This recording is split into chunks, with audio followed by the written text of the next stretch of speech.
la adoración en el creyente. Vamos a ver entonces nuestras Biblias, allí en Juan, Evangelio de Juan, capítulo 4. Vamos a leer hasta el versículo 26. Dice el texto de las Escrituras: Cuando pues el Señor entendió que los fariseos habían oído decir, Jesús hace y bautiza más discípulos que Juan, aunque Jesús no bautizaba sino sus discípulos, salió de Judea y se fue otra vez a Galilea y le era necesario pasar por Samaria. Vino pues a una ciudad de Samaria llamada Sicar, junto a la heredad de Jacob, que Jacob dio a su hijo José, y estaba allí el pozo de Jacob. Entonces Jesús, cansado del camino, se sentó así junto al pozo. Era como la hora sexta. Vino una mujer de Samaria a sacar agua y Jesús le dijo, dame de beber, pues sus discípulos habían ido a la ciudad a comprar de comer. La mujer samaritana le dijo, ¿cómo tú, siendo judío, me pides a mí de beber, que soy mujer samaritana? Porque los judíos y samaritanos no se tratan entre sí. Respondió Jesús y le dijo, si conocieras el don de Dios y quién es el que te dice, dame de beber, tú le pedirías y él te daría agua de vida. La mujer le dijo, Señor, no tienes con qué sacarla y el pozo es hondo. ¿De dónde pues tienes el agua viva? ¿Acaso eres tú mayor que nuestro padre Jacob, que nos dio este pozo del cual bebieron él, sus hijos y sus ganados? Respondió Jesús y le dijo, cualquiera que bebiere de esta agua volverá a tener sed, mas el que bebiere del agua que yo le daré no tendrá sed jamás, sino que el agua que yo le daré será en él una fuente de agua que salte para vida eterna. La mujer le dijo, Señor, dame esa agua para que no tenga yo sed ni venga aquí a sacarla. Jesús le dijo, ve, llama a tu marido y ven acá. Respondió la mujer y dijo, no tengo marido. Y Jesús le dijo, bien has dicho, no tengo marido, porque 5 maridos has tenido y el que ahora tienes no es tu marido, esto has dicho con verdad. Le dijo la mujer, Señor, me parece que tú eres profeta. Nuestros padres adoraron en este monte y vosotros decís que en Jerusalén es el lugar donde se debe adorar.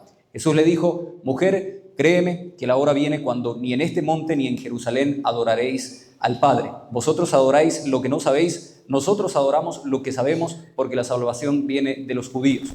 Mas la hora viene y ahora es cuando los verdaderos adoradores adorarán al Padre en espíritu y en verdad, porque también el Padre tales adoradores busca que le adoren.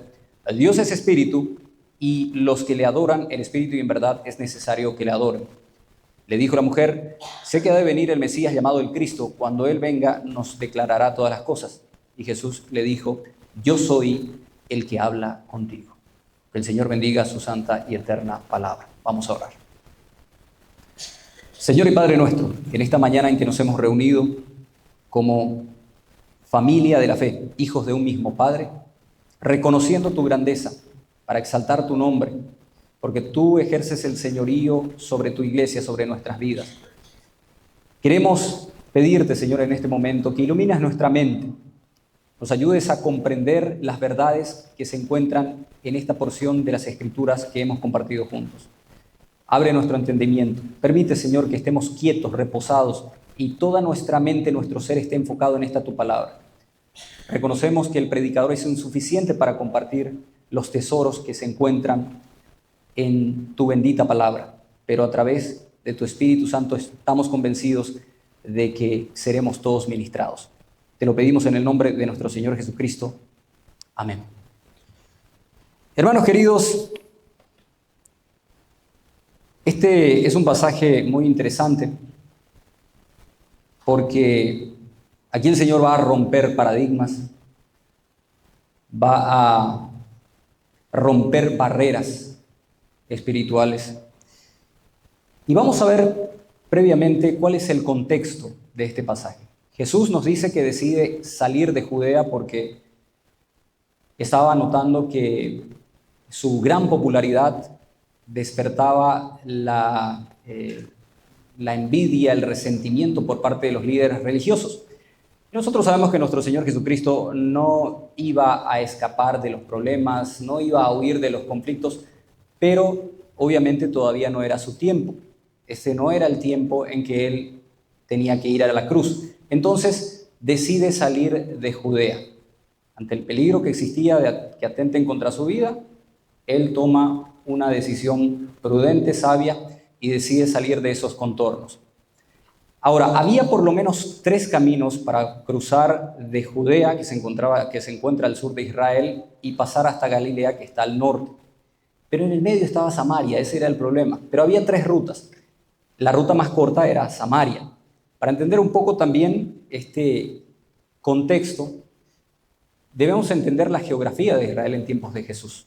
Básicamente estaba distribuido en 3 grandes regiones. Galilea, que estaba al norte, en donde estaba habitada mayormente por gentiles.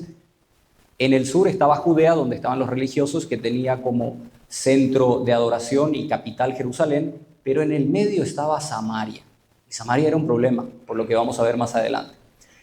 Esta división de estas regiones también reflejaban una importante diferencia religiosa y cultural entre judíos, samaritanos y galileos.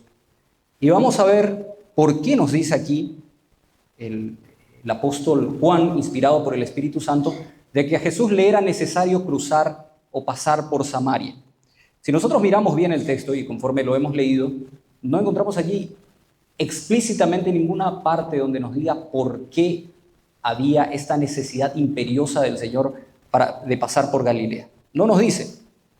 Ahora, nosotros sabemos que nuestro Señor Jesucristo era una persona bastante ocupada. Él solamente tenía 3 años para ejercer ese ministerio público y para cumplir el plan para lo cual había sido enviado por el Padre.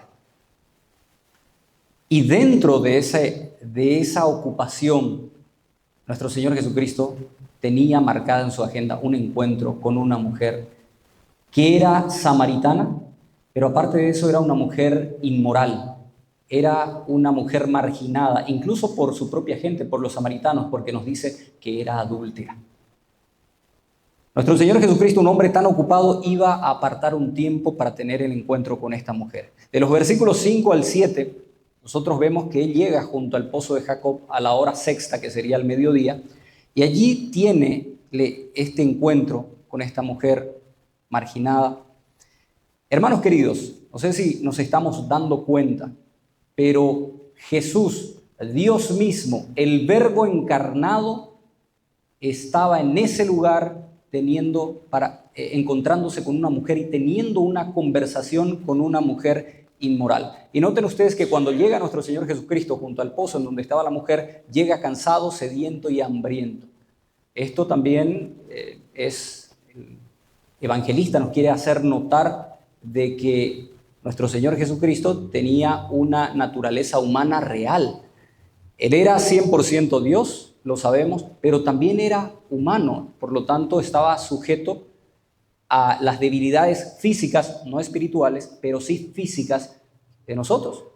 Tenía hambre, también se cansaba, también tenía sed, entonces tenía una necesidad natural y normal, pero en realidad en su agenda estaba puesto allí un propósito todavía mayor. Ahora, no era común que alguien llegara al pozo al mediodía, porque el calor era abrasador y normalmente las mujeres aprovechaban para irse al pozo a sacar agua o muy temprano por la mañana o muy tarde o ya la tardecita, ¿verdad? Pero al mediodía nadie iría. Lo que pasa es que esta reunión en torno del pozo que tenían las mujeres también formaba parte de una actividad social de las mujeres. Era un tiempo en que ellas, se encontraban y podían charlar de lo que había acontecido en su día, ¿verdad? De los problemas con los chicos, la escuela, la crianza, conflictos con la suegra. Era un tiempo en el que ellas podían hablar de muchas cosas, ¿verdad? Compartir, incluso actualizarse de algunos chismes del barrio. Hoy en día sería algo similar como la peluquería, donde las mujeres se van y tienen un encuentro y hablan allí. Hoy en día existe también cafés, ¿verdad? Existen té. Las chicas tienen esos momentos para encontrarse y charlar, actualizarse, ponerse al día. Pero en aquel tiempo, la oportunidad que ellas iban a encontrar para poder practicar esta actividad social era el pozo de Jacob. Allí se iban todas las mujeres bien de mañanita o por la tardecita. Obviamente esta mujer, la mujer de nuestra historia, esta samaritana, era una mujer marginada, era una mujer inmoral y probablemente las otras mujeres hayan recibido instrucciones de parte de sus maridos para que ni siquiera hablen con esta mujer, ni siquiera le saluden, ni se le acerquen, porque obviamente tenía mala fama. Entonces, ella tenía que aprovechar un momento en el que nadie iría al pozo a buscar agua, y ese era el mediodía. Y el Señor se iba a encontrar con esta mujer, o esta mujer iba a tener un encuentro personal con el Señor. Jesucristo, en su omnisciencia, obviamente sabía la hora exacta en el que él iba a encontrarse con esta mujer.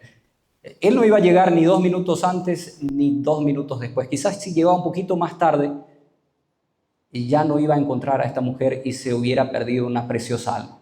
Pero nuestro Señor, en su omnisciencia, sabía cuál era el tiempo en que tenía que encontrarse con esta mujer. Cuando Jesús viene a nuestras vidas, queridos santos, llega en el momento oportuno. Llega en el momento preciso, exacto, ni antes ni después. Entonces, si tienen algún pariente, algún ser querido por quien están orando para que tengan este encuentro con Jesús, no se cansen, sigan orando. El Señor nunca llega ni antes ni después, llega en el momento oportuno. Ahora, el encuentro con esta mujer es absolutamente extraordinario, hermanos, porque nuestro Señor Jesucristo aquí va a romper con todas las barreras raciales, culturales, de prejuicios sociales y económicos que existían en aquella época y todavía persisten hoy en día. Hoy en día todavía existen estas diferencias de clases sociales, pero recordemos que la iglesia no tiene que funcionar así. Claramente nos dice Pablo en Gálatas capítulo 3, versículo 28, que ya no hay diferencia entre judío ni griego, entre libres ni esclavos, varón y mujer, porque todos somos uno en Cristo. En Cristo ya todos somos iguales. Por eso el amor que nosotros nos tenemos en la iglesia debe ser un amor sin acepción de personas, porque todos al fin y al cabo somos iguales. Entonces el Señor va a romper toda barrera. Cuando el Señor viene a nuestras vidas, Él rompe toda barrera de separación entre los hombres. Ahora, ¿quiénes eran estos samaritanos? Los samaritanos eran un grupo de personas conocidos como los judíos híbridos, porque ellos se habían mezclado con gente de otras naciones. Para conocer un poquitito su historia, tenemos que remontarnos al texto que se encuentra en el segundo libro de Reyes, capítulo 17, versículos 24 al 41, en donde nos relata la historia de cuando el rey de Asiria conquistó el reino del norte de Israel y se llevó a los judíos cautivos y los distribuyó en las tierras de sus dominios, en diferentes territorios sobre los cuales Asiria ejercía dominio. Sin embargo, trajo a gente de otros pueblos para poblar Samaria. Y aquí estuvo el problema. Esta gente, a su vez, trajo consigo sus dioses paganos y sus prácticas idolátricas. Con el tiempo, estas prácticas fueron incorporadas a la adoración a Jehová. Y los samaritanos, se mezclaron con ellos, tuvieron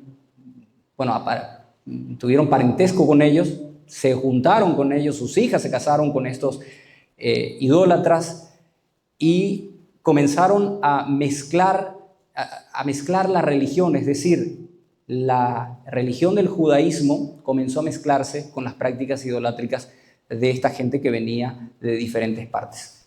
Y entonces se produjo una mezcla, ¿verdad? Un sincretismo religioso terrible, y por eso los judíos naturales decían que ellos eran judíos híbridos, judíos mezclados, porque para ellos era inconcebible que un judío natural se mezcle con gente de otras naciones.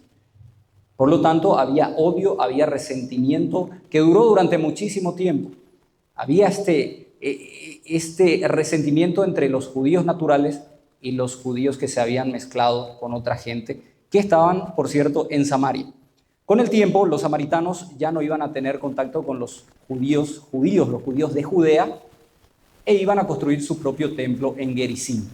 Por eso la mujer aquí dice, nuestros padres dicen que es en este monte que tenemos que adorar. Se refería al monte Gerizim, porque los judíos de Judea adoraban en Jerusalén. Allí estaba el centro de la religión organizada, allí estaba el templo.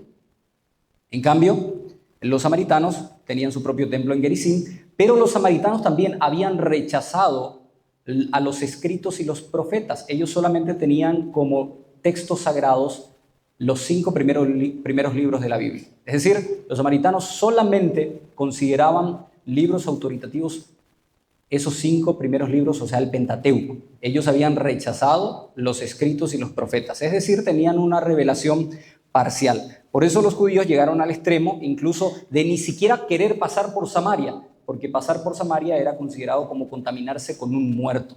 Qué terrible, ¿verdad? Yo no voy a pasar Samaria porque prefiero rodear y subirme en un barco, pasar por el Mediterráneo o pasar por ciudades griegas como Decápolis para llegar hasta Judea, pero no me atrevo a pisar Samaria. Ese era el pensamiento de los judíos. Claramente aquí la mujer dice que los judíos no tienen trato con los samaritanos. Por cierto, la palabra ahí para trato se refiere a que no compartían los utensilios. Claro que hablaban. El problema era que no compartían, no se sentaban, no podían sentarse a comer, por ejemplo, con ellos. Y noten ustedes lo interesante. Jesús, ¿qué es lo que le pide? Dame de beber. ¿De dónde? Del cántaro que tenía la mujer, de su propio utensilio. Porque el Señor no llevó ningún recipiente. Entonces le dijo, dame de beber de tu propio recipiente. Obviamente nuestro Señor Jesucristo no hacía caso a normas humanas, a tradiciones de hombres, si no estaba en la Biblia. Y no iba a tener en cuenta esto. Él sabía que esto no lo podía contaminar. Al contrario, Él iba a purificar a esta mujer impía. Versículo 10 nos dice, respondió Jesús y le dijo, si conocieras el don de Dios y quién es el que te dice, dame de beber, tú le pedirías y Él te daría el agua de vida. Hermanos queridos, esta agua que Cristo está ofreciendo es símbolo de la vida eterna. Este es el símbolo de la vida eterna. Ella estaba teniendo en mente el agua física, porque el agua era muy apreciada en aquellas regiones desérticas. Obviamente era muy importante. Si alguien tiene un manantial que brota agua y que nunca termina, mostrame, dame esa agua, yo también quiero. Pero Jesús estaba hablando de una cuestión espiritual. Él estaba hablando de esa agua que satisface el alma. Y nosotros en este pasaje encontramos que Jesucristo implícitamente le va a decir a esta mujer las 2 razones principales por las cuales los hombres constantemente viven insatisfechos de la vida. ¿Por qué hay tanta gente a nuestro alrededor que vive frustrada, vive con un gran vacío, se siente miserable, a pesar de que aparentemente lo tienen todo? Tienen lindas casas, tienen autos, aparentemente una linda familia, tienen logros académicos, éxito laboral, tienen incluso poder, pero tienen una vida miserable, tienen una vida vacía. Y la respuesta está aquí. No conocen la salvación que Cristo ofrece. Si tan solo conocieran el don de Dios, si tan solo conocieran lo que Cristo ofrece, la salvación que les ofrece, no llevarían vidas tan miserables, no se entregarían al mundo de las drogas, no se suicidarían, no se entregarían a una vida promiscua, no buscarían pasiones o estímulos desenfrenados, sexuales o de cualquier otra índole, si tan solo conocieran el don de Dios. Entonces, la primera razón por la que la gente vive tan insatisfecha, tan vacía en este mundo, es porque no conocen la salvación que Cristo ofrece. Esta salvación es la única que puede proveernos de una satisfacción perdurable, porque esa satisfacción no depende de las circunstancias, porque es don de Dios, tiene su fuente en la vida misma. El mundo se puede estar cayendo a nuestro alrededor, hermanos queridos, pero si tenemos el don de Dios, el agua de vida va a seguir fluyendo en nuestro interior. Esto es lo que Cristo le estaba ofreciendo a esta mujer.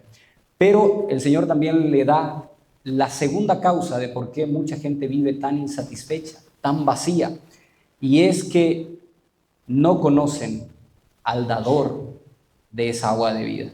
Le dice, si tan solo conocieras el don de Dios, y si tan solo conocieras quién es el que te dice, dame de beber. La gente no conoce a Cristo. Y esta es la causa de la insatisfacción. No conocen ni la salvación, pero tampoco conocen al dador de esta salvación. La gente no sabe quién es Jesucristo. ¿Quién es este hombre que vino hace más de 2000 años, nació en un pesebre, murió en la cruz, resucitó a los 3 días? No saben el propósito para el cual vino este hombre. Hermanos queridos, si le tenemos a Cristo, lo tenemos todo. Tenemos la fuente de satisfacción absoluta. El Salmo 73 dice, ¿a quién tengo yo en los cielos sino a ti? y estando contigo ya nada me deleita en esta tierra. Eso es satisfacción total. El Señor le está diciendo a esta mujer insatisfecha que ella necesita tener el agua de vida para que no vuelva a tener sed jamás, porque cualquiera que beba de esa agua que el mundo ofrece va a volver a tener sed.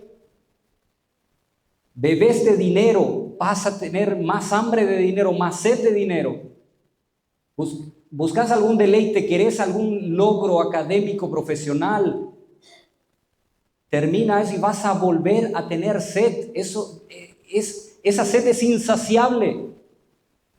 El único que puede saciar tu sed, tu satisfacción, que puede traer gozo, paz a tu corazón, es Cristo. No hay nada que pueda resolver tu falta de satisfacción en la vida. Cristo es el único que puede transformar tu vida, puede transformar tu matrimonio, puede convertir a tu familia, pero tenés que pedir por esa agua de vida. Tenés que pedirla. Esa agua de vida está a disposición y esa agua, querido santo, es un regalo, es por gracia inmerecida, no es una recompensa, no es algo que vos puedas comprar, no obedece a méritos personales, a algo bueno que yo haya hecho, es un regalo de Dios el que Cristo nos ofrece. Es un regalo, la salvación. Ante los ojos de Dios, los logros de esta mujer samaritana y los logros del apóstol Pablo, probablemente el hombre más productivo en términos evangelísticos, fueron la misma cosa. En términos de logros, en el sentido de la salvación, lo que hizo esta mujer y lo que hizo el apóstol Pablo fue lo mismo. ¿Qué hicieron para ser salvos? Nada. Porque todo lo que recibieron fue por gracia inmerecida. La salvación que Cristo les dio fue por gracia solamente. Hermano querido, ningún pecador está exento o está excluido de esta oferta de la salvación. Todos han sido llamados a salvación. Dice Tito capítulo 2 versículo 11, porque la gracia de Dios se ha manifestado a todos los hombres para salvación. A todos. Esa salvación está a disposición de todos. Para los judíos, aquella mujer estaba completamente fuera de las promesas que Dios había hecho a Israel. Era mujer, era samaritana y para colmo era inmoral. No tenía ninguna oportunidad. Pero ante los ojos de Dios, ante los ojos del mundo, el encuentro con esta mujer incluso podría ser considerado como una pérdida completa de tiempo. O sea, ¿por qué el Señor no buscó a alguien con cualidades de liderazgo para mentorearle, para guiarle, para instruirle y que pueda ser útil en el reino? ¿Por qué fue a buscar a una mujer que estaba rota emocional y espiritualmente? Precisamente por lo que acabamos de decir. Por eso que acabamos de decir, nadie está excluido de la salvación que Cristo ofrece. Pero tenés que desearla, tenés que buscarla. Hermano querido, en el día postrero, ninguna persona, ningún ser humano se va a parar ante el tribunal de Cristo y va a decir que Dios ha sido injusto con él y por eso está siendo condenada. Ninguna persona va a pararse ante el tribunal de Dios y decir, fui condenado porque fuiste injusto conmigo. Porque la salvación estuvo allí. Los hombres que rechazan esta salvación van al infierno porque precisamente porque rechazaron el don de Dios. El don de Dios, la salvación estaba allí, pero la rechazaron. Entonces, nadie va a ser juzgado, nadie es juzgado injustamente ante el tribunal de Dios. La gente pierde la salvación o mejor no la recibe porque la rechaza. Ahora, versículo 15 nos dice la mujer que le expresa al Señor, dame esa agua para que yo no tenga sed ni venga aquí a sacarla. Acá aparentemente la mujer ya va entendiendo que no se trata del agua física. Ya parece comprender de que el Señor le está hablando de cosas más profundas. Y obviamente esta mujer tenía muchas necesidades espirituales, tenía muchas necesidades emocionales, internamente estaba quebrada y necesitaba ser restaurada. Entonces ella dice, Señor, dame esa agua. Ya está comenzando, parece a entender de lo que está hablando nuestro Señor. Y aquí Jesús la va a confrontar, pero de una manera extraordinaria. Le dice, ve y llama a tu marido y ven acá. Como dice mi hermano Timo, qué fuerte, ¿verdad? Ve y llama a tu marido. Y uno puede pensar, bueno, ¿será que Jesús la quiso poner en ridículo? ¿Quiso sentirse superior a ella? ¿Por qué hizo esto? Si Jesús sabía cuál era la condición de la mujer. Hermanos santos, hay una estrecha relación entre la respuesta que Jesús le da y la petición de esta mujer. ¿Cuál era la petición de esta mujer? Señor, dame de beber esa agua. ¿Y cuál es la respuesta de Jesús? Ve y llama a tu marido. En otras palabras, para vos desear el agua de vida, primero necesitas tener sed espiritual. ¿Cómo vas a desear beber un agua sin tener sed? Y el Señor aquí lo que estaba haciendo era despertar el sentido de culpabilidad de esta mujer. Recordemos, la culpa es necesaria para conducirnos a la confesión y al arrepentimiento. Ciertamente no nos salva, pero necesitamos de la culpa porque nos advierte, es como una alerta que nos avisa cuando entramos en modo pecado. ¿Recuerdan ustedes el tablero del vehículo cuando aparece una lamparita allí, verdad? Que no es la lámpara de Aladino para pedirle deseos, eso significa que tu vehículo necesita aceite. Entonces es así también, cuando hay culpa, eso inmediatamente te indica de que estás en modo pecado y tenés que arrepentirte. Entonces el Señor estaba despertando la conciencia de esta mujer sobre su condición. Era una mujer pecadora. Entonces lo que hace el Señor es despertarle el sentido de culpabilidad, en otras palabras, que ella pueda experimentar ese sentimiento de dolor y vergüenza por lo que ha hecho, porque ha hecho cosas malas y estaba todavía viviendo en pecado. Entonces el Señor va a despertar la conciencia de esta mujer. Entonces, ¿cuál era el medio que iba a usar el Señor? Recordarle que ella estaba viviendo con un hombre que no era su marido. O sea, lo que Jesús le estaba diciendo aquí es que ella no podría experimentar los beneficios de la salvación si antes no enfrentaba su pecado en confesión y arrepentimiento. Escuchen, santos queridos, y aquellos que todavía no conocen a Cristo, escuchen bien. No vas a disfrutar del don de Dios o no vas a tener el don de Dios si primero no enfrentas tu pecado en arrepentimiento. Ahora, versículos 17 al 18. Responde la mujer y dice, no tengo marido. Y era una verdad, pero era una verdad a medias. Dice, no tengo marido. Y Jesús le dije, dijiste bien, es cierto, no tenés marido, porque 5 maridos tuviste. Y el que ahora tienes no es tu marido. Esto dijiste en verdad. Otra vez, qué fuerte, ¿verdad? Hermanos queridos, no sabemos nosotros qué pasó con los maridos de esta mujer. Si algunos murieron, quizás enviudó de algunos, pero 5 ya es mucho. Probablemente se divorció de los demás. No sabemos, pero tampoco es importante. Lo importante aquí es la condición actual de esta mujer. Ella estaba viviendo con un hombre que no era su marido. A eso se le llama fornicación, ¿verdad? Y es pecado. Entonces, esta mujer estaba viviendo claramente en pecado y el Señor la va a confrontar. Hoy en día sabemos que no es muy popular el casarse, ¿verdad? Hoy en día la gente ya no se casa. Y si alguno le confronta al otro y tenés que casarte, no, yo no necesito papeles o normas humanas para expresar mi amor, porque de todos modos nosotros nos amamos y eso es suficiente. Hermanos queridos, lo que hay detrás de eso es una sola cosa, falta de compromiso. La gente no quiere asumir ningún compromiso. Entonces vamos a juntarnos a probar. Y si no funciona la cosa, bueno, cada uno por su lado y terminó. Les recuerdo, eso es pecado.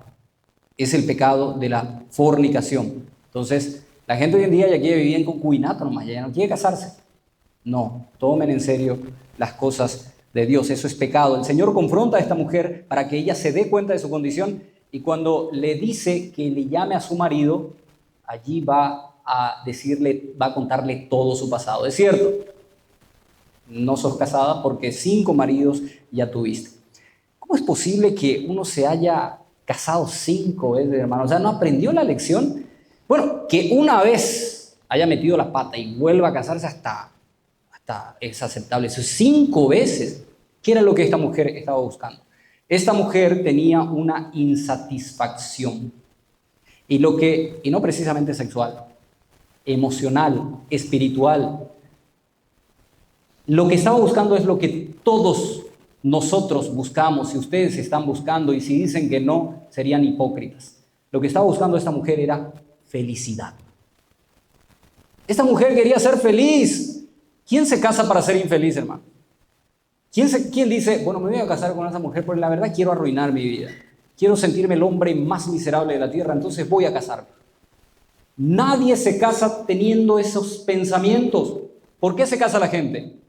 Porque quiere ser feliz, quiere disfrutar de los últimos años de su vida al lado de la mujer o el hombre que ama, y quieren llegar juntos a la vejez, una vida llena con hijos y rodeado de los nietos. Eso quiere la gente. ¿Y eso qué es? Felicidad. La gente está buscando desesperadamente felicidad. Y esta mujer, en busca de la felicidad, hay una película, por cierto, En busca de la felicidad, que relaciona la felicidad con el dinero. Esa es una mentira diabólica, no le hagan caso.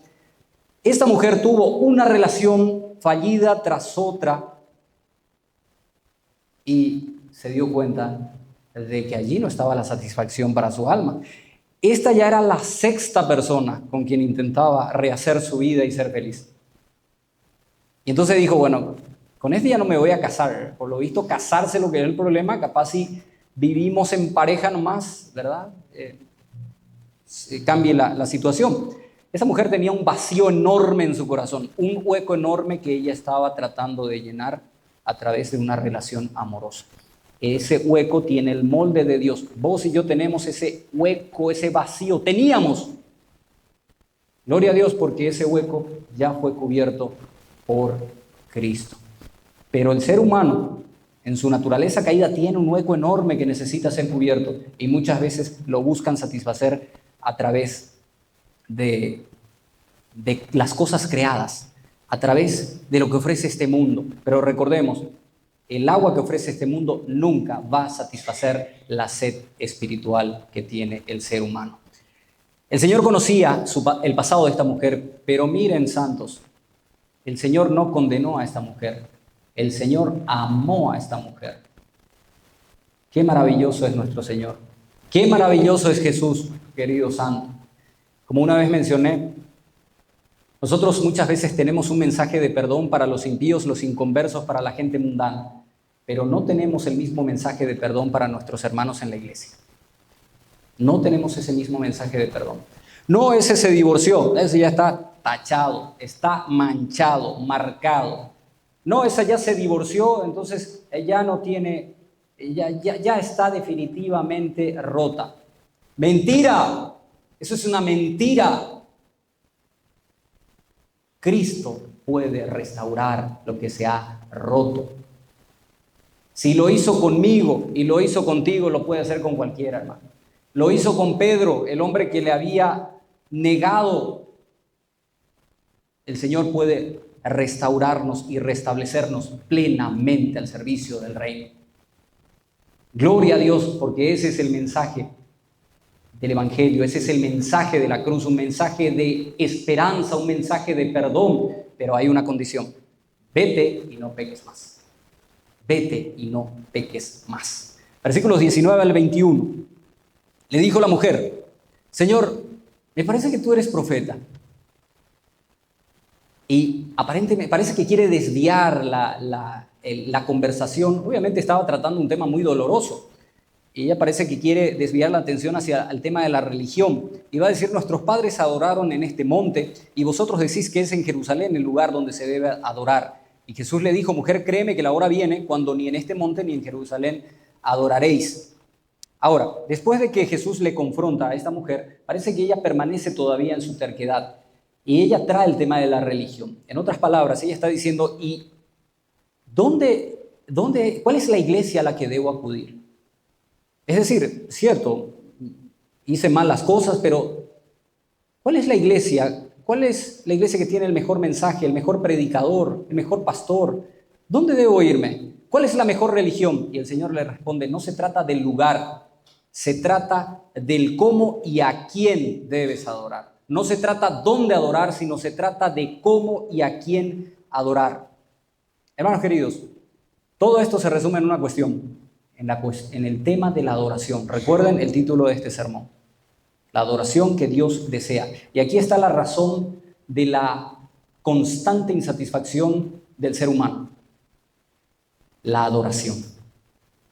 La adoración. Cuando nosotros desviamos la mirada de Dios, desviamos la mirada de Cristo y comenzamos a adorar las cosas creadas y no al Creador, comenzamos a generar un vacío enorme en nuestra alma que nunca se sacia, nunca se satisface. Hermano querido, si buscas significado fuera de Dios, vas a terminar frustrado y vas a terminar creando un ídolo. Buscas satisfacción en el dinero, en las riquezas. Claramente la Biblia nos dice que el hombre no se saciará de riquezas. El que ama la riqueza no se saciará. Buscas sentido, buscas satisfacción en tu cuerpo, porque hay gente que le rinde culto al cuerpo, ¿verdad? No sale del gimnasio, come bien y eso está bien. O sea, el extremo es amar tu cuerpo. Y si amas demasiado tu cuerpo, bueno, siempre te vas a sentir gordo, feo, incompleto. O sea, tampoco vas a encontrar satisfacción. Y si eventualmente te encontrás satisfecho con tu cuerpo ahora, por un momento, por un tiempo determinado, yo quiero recordarte que el tiempo es implacable, querido santo. El tiempo es implacable. Con el tiempo se van cayendo algunas cosas y nos arrugamos. Los varones vamos perdiendo techo. Ahora tal vez algunos se sientan lindos, buen mozo como yo, ¿verdad? Pero todo se pierde, hermanos. El tiempo es implacable. Entonces, hermano querido, no vas a encontrar satisfacción en las cosas creadas, en las cosas de este mundo. Nos ponemos metas. Tengo que culminar esta carrera. Culminás la carrera. Si no llegas a culminar luego, es catástrofe, frustración total. Y si la llegas a culminar, también es frustración, porque te das cuenta y después llegaste a ese momento que pensaste que te haría feliz y había sido, no había nada. No había absolutamente nada.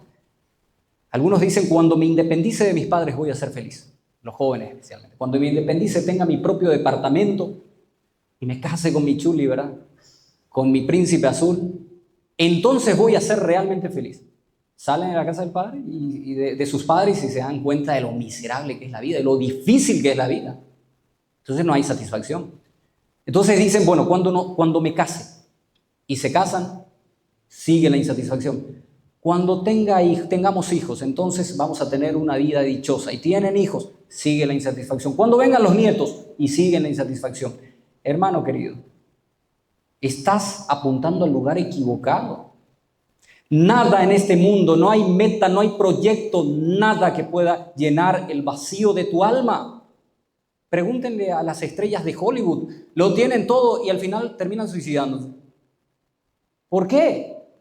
Vacíos, personas miserables que no tienen otra cosa más que riquezas materiales. Entonces, no hay nada que pueda llenar ese vacío de tu alma. Como decía C.S. Lewis en Mero Cristianismo, por cierto, un libro muy bueno, recomiendo su lectura. Si encuentro en mí mismo un deseo que nada de este mundo puede satisfacer, la explicación más posible es que fui hecho para otro mundo. ¿Estás buscando algo que pueda llenar tu alma, que pueda satisfacer? Hermano querido, fuiste creado para otro mundo.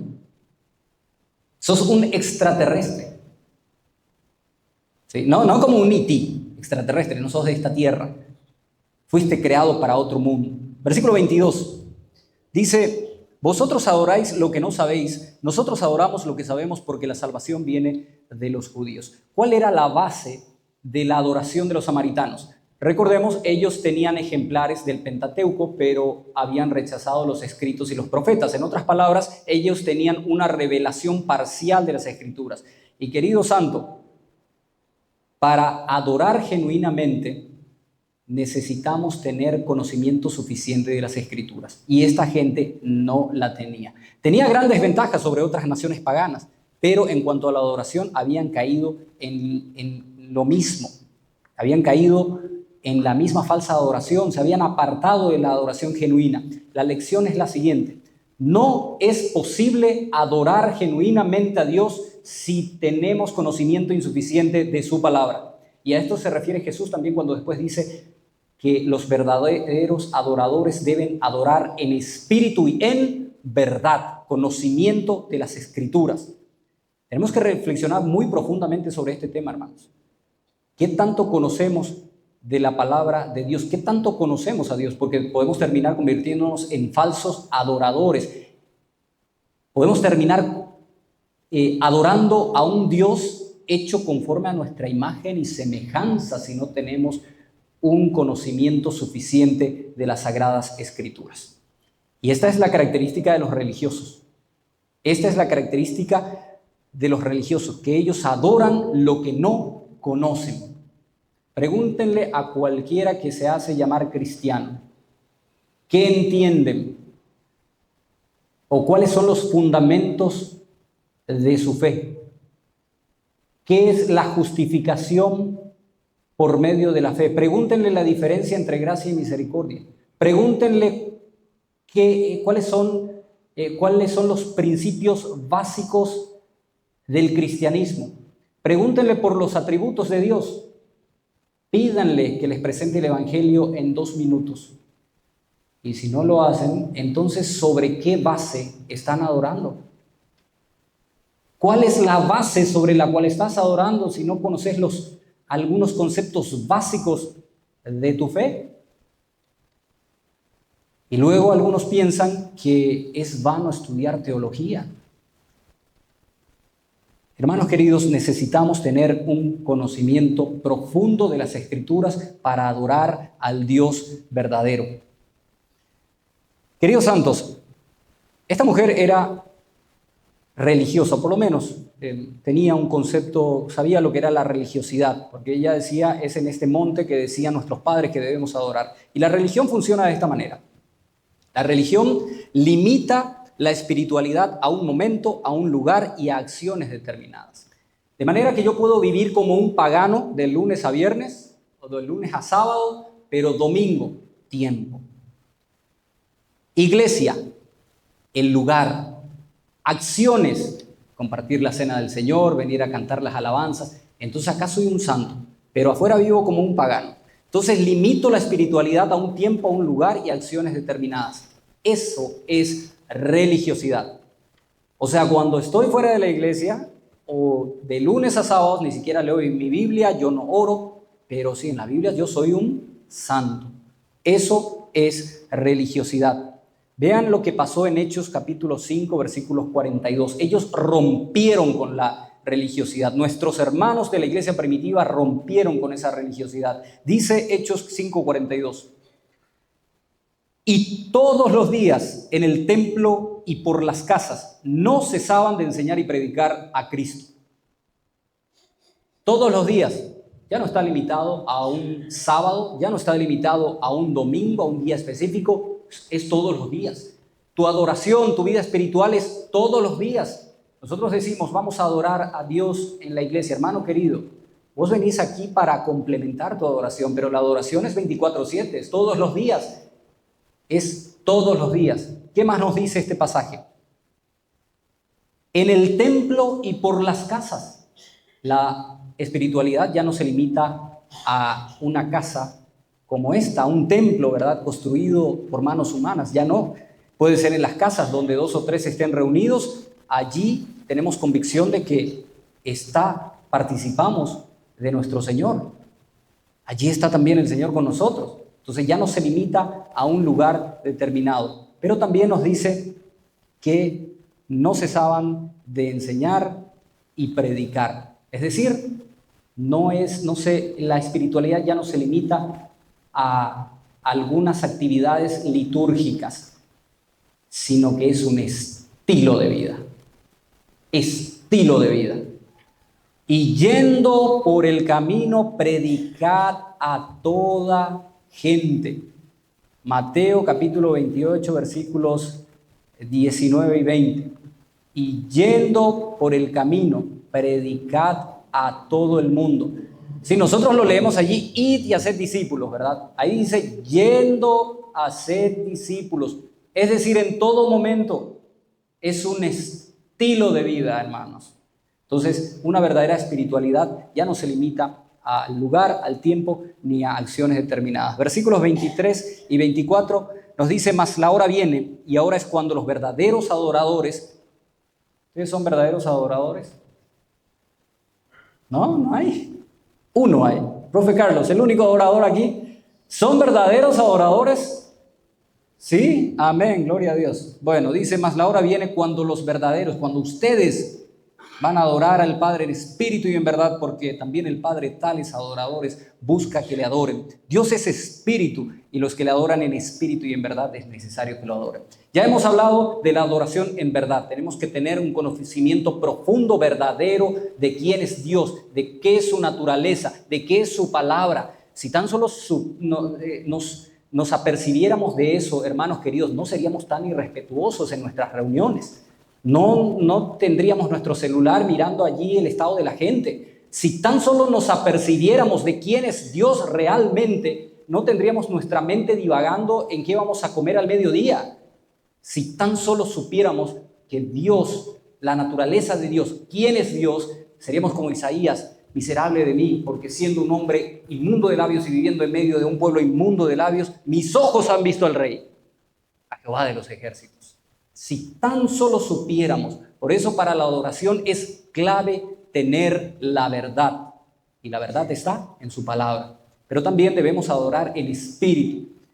¿Cómo adoramos en espíritu? Cuando nuestro espíritu es motivado o impulsado por el Espíritu de Dios, entonces podemos tener contacto con Él. ¿Sí? Porque nuestro espíritu, ¿verdad?, clama a Dios con gemidos indecibles. Entonces, la manera en que nosotros podemos contactar o tener esa comunión con Dios es a través del Espíritu Santo, no por nuestros medios, no por nuestros méritos. Pero para eso entonces necesitas nacer de nuevo. Una persona no puede ser verdadero o no puede ser una verdadera persona adoradora si no ha nacido de nuevo, si no es creyente. Si no es creyente, no puede ser un verdadero adorador. Por eso nosotros no podemos compartir nuestra liturgia, ¿verdad? A veces se habla hoy en día del ecumenismo y reunirnos con gente que no predica o no practica nuestro credo o no cree lo que nosotros creemos. Y la pregunta es aquí, ¿cuál es el propósito de esa reunión? ¿Hacerles creer que ellos están adorando? Hermanos queridos, los incrédulos, los inconversos, los impíos no pueden adorar porque ellos no le tienen al Espíritu Santo, que es el medio, es la persona que nos lleva al trono mismo de la gracia. Pero nosotros sí tenemos, porque somos adoradores, que adoran en espíritu. Y gracias al Señor que como bautistas tenemos la verdad, ¿verdad? Una doctrina buena. Amén. No es por fanático. Esto lo digo de todo corazón. Hermanos queridos, debemos adorar a Dios en espíritu y en verdad. Eso significa también que no es como yo creo, no es como yo quiero, es como Él nos indica en su palabra que debe ser adorado. Finalmente, versículos 25 y 26, esto nos rompe, hermanos. Dice, le dijo la mujer, sé que ha de venir el Mesías. ¿No ustedes? Tenía conciencia o tenía conocimiento por lo menos de que había un Mesías que iba a venir, porque era judía. Era solamente una judía híbrida, una judía mezclada, pero era judía finalmente. Yo sé que vendrá el Mesías llamado el Cristo, cuando Él venga nos declarará todas las cosas. ¿Y Jesús qué le dijo? Yo soy el que habla contigo. ¡Wow! ¡Qué tremendo, hermanos! Yo soy el que habla contigo. Algunos pasajes, algunos versículos antes, el Señor tuvo un diálogo muy interesante con Nicodemo, un maestro de la ley, un hombre muy importante, un hombre que conocía las Escrituras. Sin embargo, el Señor no le dijo, yo soy el que habla contigo, yo soy el Mesías. El Señor hace una manifestación, la manifestación probablemente más clara, la manifestación más contundente de su misión y su manifestación mesiánicas con una mujer inmoral. o le hace a una mujer inmoral. Él se manifiesta como el Mesías de una manera clarísima, no a los sabios, no a los entendidos, sino con una mujer inmoral. ¿Por qué hizo eso? Hermanos queridos, le pareció bien al Padre el ocultar esta gran realidad a los sabios y entendidos y revelársela a los pobres, a los menospreciados y a los humildes. Le pareció bien a Dios revelarnos esta verdad a nosotros. Amén. Gloria a Dios. Esta mujer no estaba buscando al Señor, pero el Señor la estaba buscando a ella. Probablemente muchos han venido hoy aquí, no precisamente buscando al Señor, sino por el ambiente, porque es un ambiente alegre. Hay hermanos, bueno, otros vienen quizás porque, bueno, ya falté dos domingos y ¿qué van a pensar de mí, verdad? Van a pensar que soy un impío. Entonces, otros quizás vinieron para cumplir, yo no sé qué fue lo que te motivó a llegar hasta aquí. Otros quizás porque se sienten bien, de alguna manera, escuchar la palabra y estas preciosas alabanzas les hicieron sentir bien. Yo no juzgo las motivaciones, qué fue lo que te trajo aquí, pero viniste aquí por quizás no precisamente buscando al Señor, pero esta es la verdad. El Señor sí te está buscando a vos. Y el Señor ha decidido entregarte este mensaje en esta mañana para que tengas vida y vida eterna. Amén. Vamos a orar. Señor y Padre nuestro, gracias por recordarnos en este día que tú nos encuentras donde estamos, sin prejuicios, sin condiciones.